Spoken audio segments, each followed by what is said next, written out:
Good morning everyone, my name is Michelle. I hope you're doing well. Welcome to Sunday morning. It has literally rained all night. So the ground here is very soggy and quite slippery as well, which is great.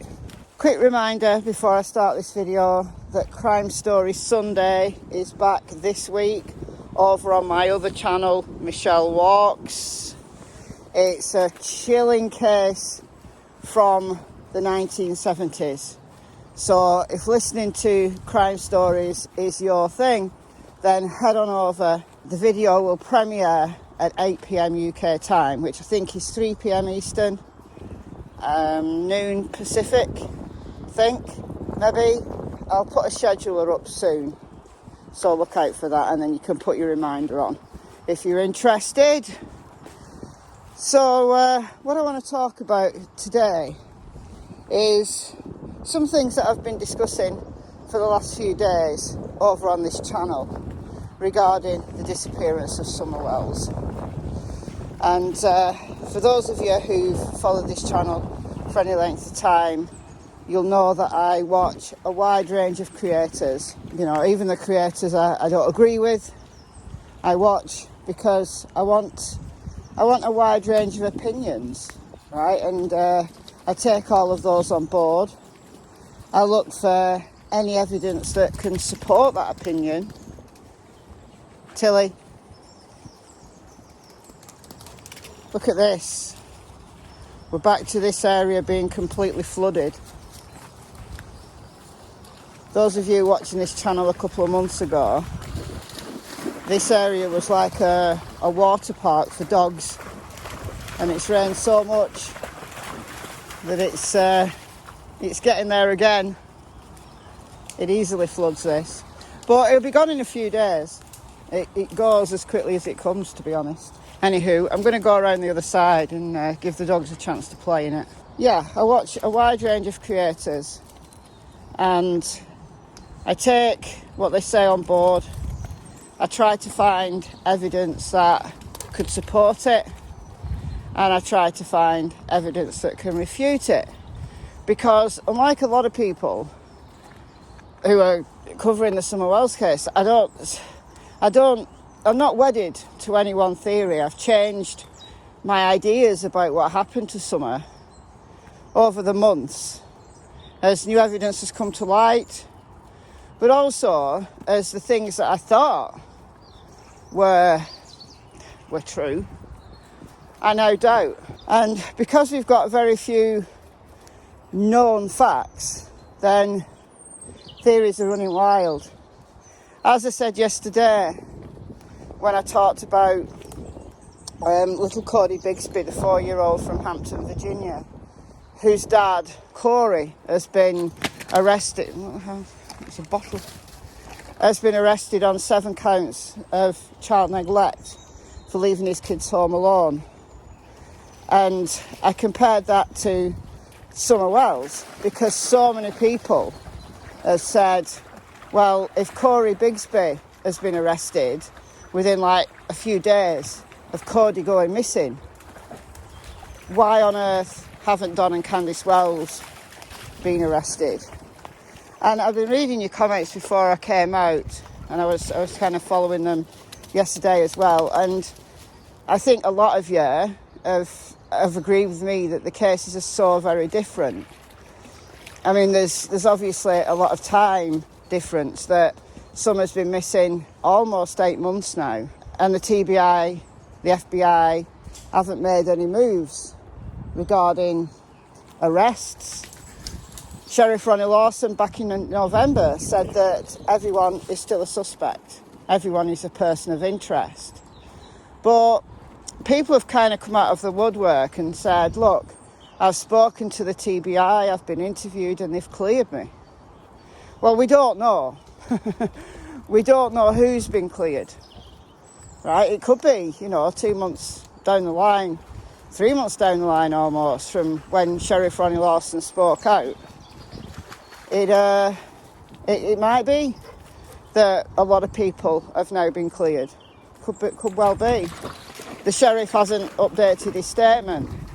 made a statement on Summer's birthday. I'll put that on screen, saying, you know, how hard they're working, and, you know, it's affecting everybody in law enforcement who's involved in the case. I bet it is. You know, I feel for them. I feel for anybody working in law enforcement who deal with missing children or murdered children, bereaved families. It's horrible. And I respect you guys, you know, thank you so much for your service. And I'd say that about law enforcement anywhere in the world. I'd say that about law enforcement in my country. You know, when my son was killed, I couldn't have asked for better in terms of family liaison support from the police. They were absolutely fantastic. And I hope that everybody who's got a missing, a murdered, somebody who has died from criminal actions of another, I wish everybody to have good law enforcement support. But that law enforcement support in Summer's case is a two-edged sword, double-edged sword. We don't know that the family, Don, Candus and Grandma, have been cleared. You know, in November when Don went on Dr. Phil, if you remember, if you've been following the case, he said that the Dr. Phil had cleared him, that because the behaviour panel thought he was innocent, thought he'd been cleared, and that's why he wanted Candus to go on Dr. Phil, because she was really reluctant to go on, because he wanted her to be cleared too. And that kind of didn't work out well for Candus, did it? Because, you know, the behaviour panel felt that she was hiding something. I agree with them, I do. I doubted their assessment of Don.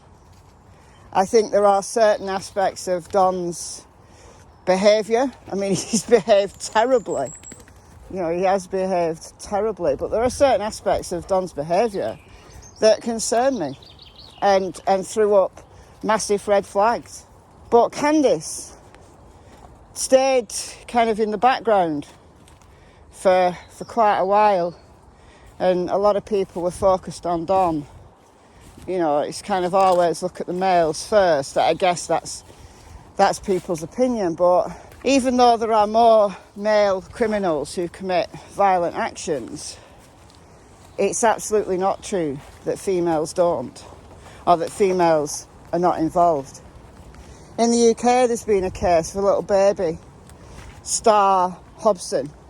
Just been reading some updates about Star, and she was murdered. She was beaten to death by her very young mother's female partner.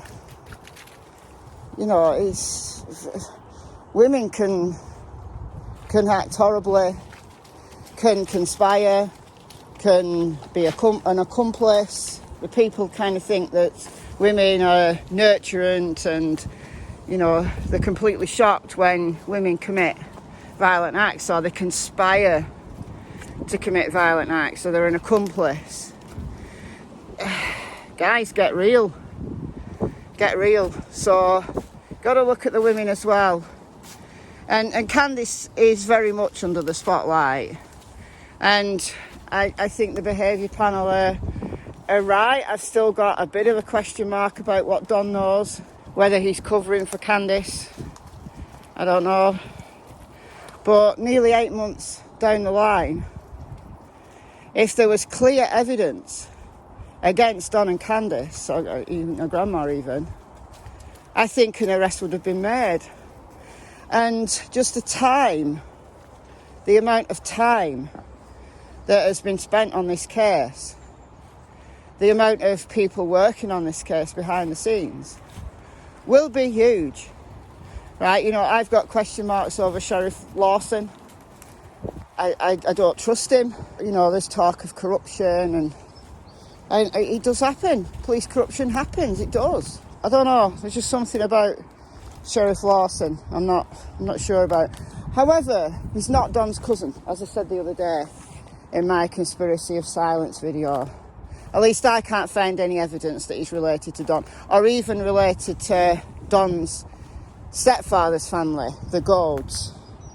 It's the Golds that have all the connections. I'll come on to them in a sec. Talked about them before, but I think it's important to talk about them again. So as different people have come forward, you know, and discrepancies have been highlighted in initial statements and interviews that they made. You know, we've got Ali and H and Ali's friend at the time, I don't think they're friends anymore, Leslie, and there are discrepancies in things that have been said. Does that matter?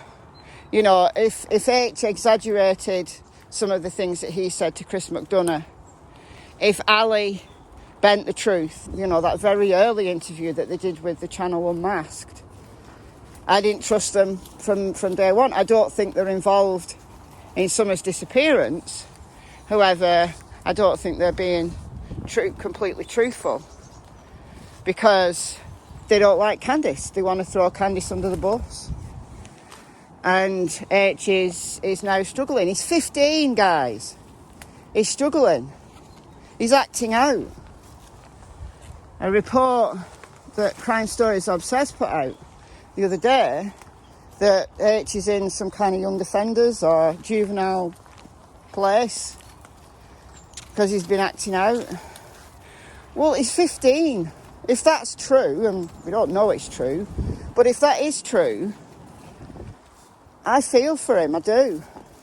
And I don't think H is involved. I really don't think H is involved. I think whatever happened to Summer happened after H had been dropped off, and Candus is not telling the truth about what happened.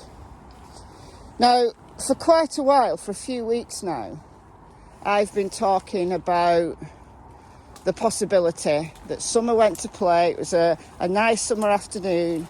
Although she'd had some exercise in the swimming hole, she'd been stuck in the car for quite a lot of the day, stuck in Grandma's truck. You know, a little active girl like Summer, living on an 11-acre property.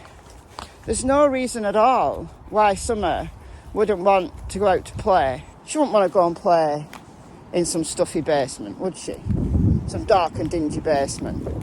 No, I don't think so. I think that's one of the things that has been introduced into the story. It's part of the script, but it isn't the truth. Look, we've got a vine. We could play Tarzan, swinging the trees. Look, got a vine. Don't tempt me. I don't know where I've even come. I'm in the middle of like a load of sticks. Oh dear, look. Oh, what's happened there? It has been very, very, very windy. Let me get round to it. I want to have an inspection. Oh. This tree is suffering a little. It's very heavy, see?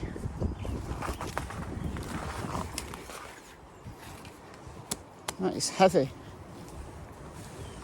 Which looks like it's a natural occurrence, I think. I don't know. Have we got any tree experts in the audience? Got any tree surgeons? Look at that. It's pretty solid. It's not going anywhere. I want to try and get out of all this crap now. I love the secret woods, they're great. My legs are scratched to high heaven, you wouldn't believe how scratched my legs are. I don't care either. Anyway, back to Summer. So, like me, you know, when I was a kid, I wanted to play in these very woods. I wanted to be outside in summer. I didn't want to be inside. I wanted to be outside. And I used to go a little bit farther. You know, I got braver and braver. So did my sister. My sister was the same. My sister she's nearly 7 years younger than me. You know, in the summer holidays, I was kind of trusted to look after her. I was kind of one of the oldest kids in the neighbourhood, really. There's a lot of kind of kids who were you know, 4, 5, 6, 7 years younger. And if my sister was playing out, my mother used to trust me to look after her. And I knew my sister used to come in the woods with her friends. I knew she did. She always went further than anyone realised. She didn't go very far. It's not like she went miles. She just went a little bit further than she was told.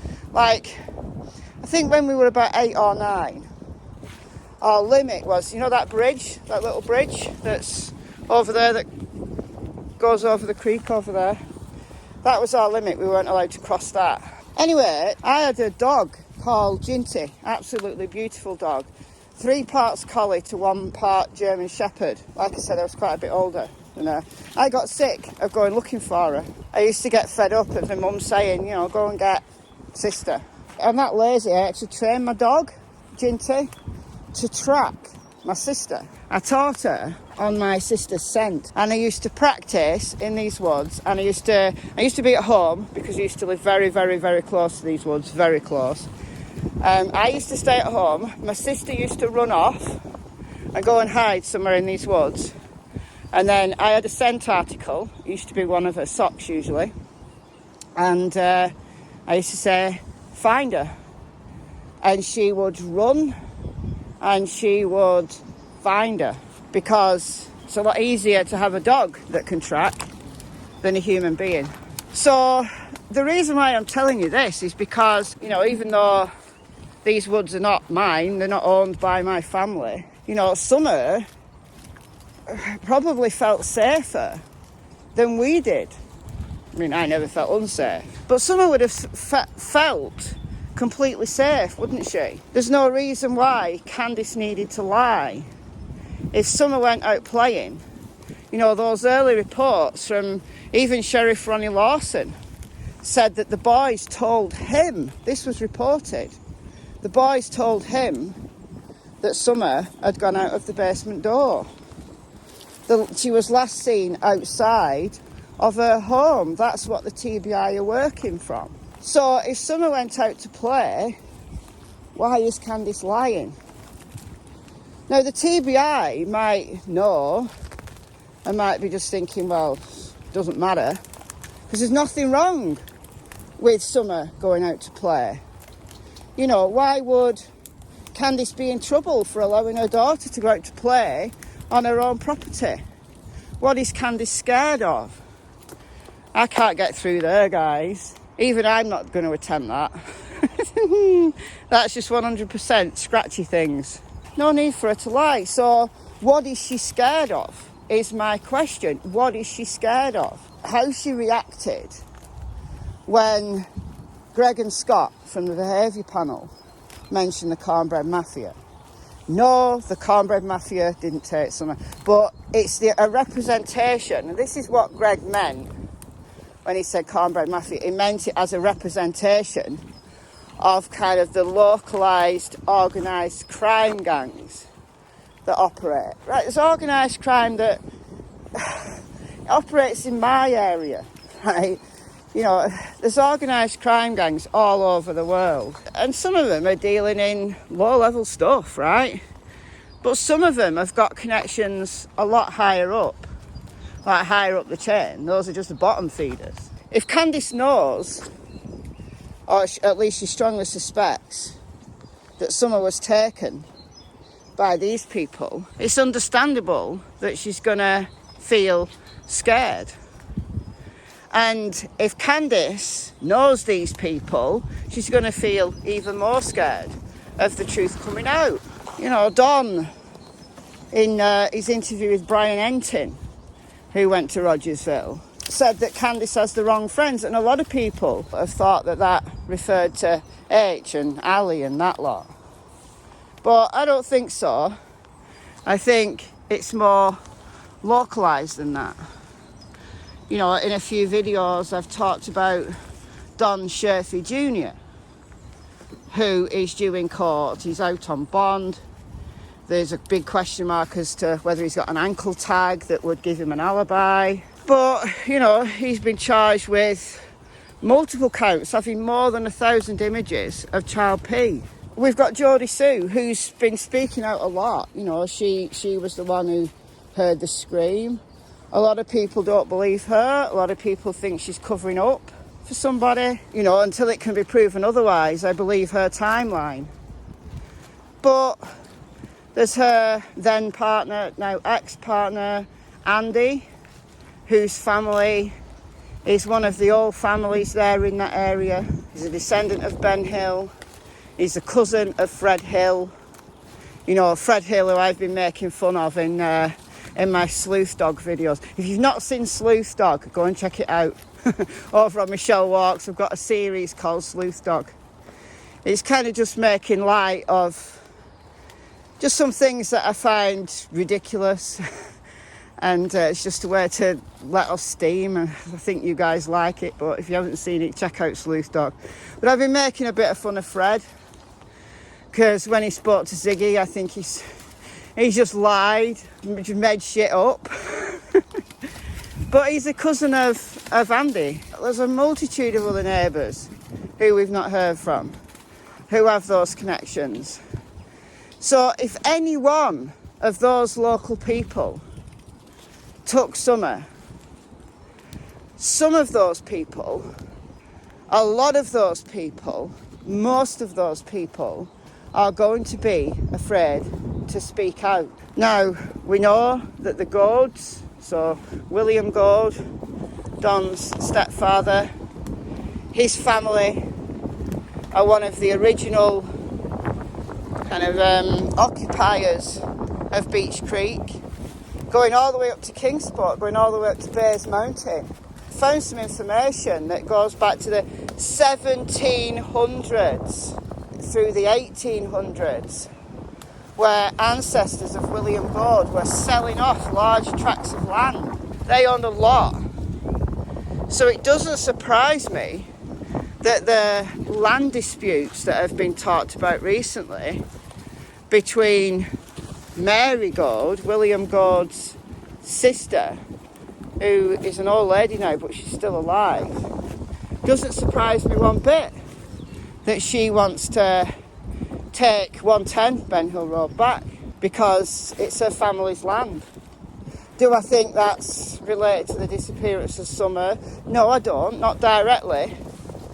But I think it's an example of how Don and Candice are outsiders and those families will stick together, might try to deflect, but largely they will stay quiet.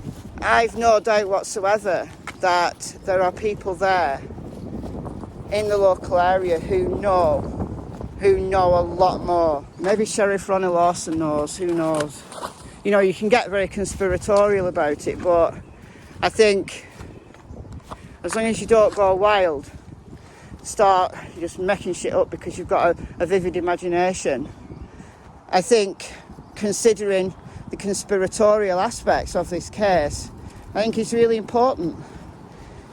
You know, 8 months down the line, no arrests have been made. Now, it is difficult to make arrests. We saw this with Barry Morphew, we've seen this with Maya Miliete, that it takes months to bring an arrest forward when there's no body, there's no proof of life, no proof of death. I've talked about that in numerous videos. And I kind of get the sense that, you know, I just have a feeling that something's going to happen. I do think arrests are going to be made. But who they're going to arrest, who knows? You know, Don Wells in court tomorrow for his DUI. I don't know whether his case has been put back. I've kind of heard some rumblings that his case has been put back. I don't know. But he's in court for his DUI quite possibly tomorrow. So what's going to happen there? But that's not connected to the disappearance of Summer. Could they have got Candice on child neglect charges or Don? Because of the way that the kids were living. I don't know. But they haven't been arrested for the disappearance of Summer, and that's the important thing. Is the TBI building a case? Yeah, I'm sure. But what case is that going to be? What case is that going to look like, is my question. And are there local people involved? Is there some kind of organised crime thing going on? Possibly, yes, possibly. But could it be an individual who spied their chance? You know, I've talked about Don Sherfy Jr., but he's just one example of somebody who is a predator, but he's not convicted of it. He's just been charged. How many other Don Sherfy Jr.'s are there out there that are under the radar? So it could be an individual. I don't know. I just don't know. I go back and forth. I mean, I do. I go back and forth. These dogs love this water. I think they'd love it if it could be like... Oh! Oh! Anyway, I'm going to bid you farewell. Don't forget, for those of you who are into Crime Stories Sunday, 8 PM UK time. It's a recorded video, but it is a premiere. So I'll be there in the live chat. And I'll see some of you there, hopefully. And until then, it's goodbye from Miss Cassie Springer and Miss Tillington. Bye, guys.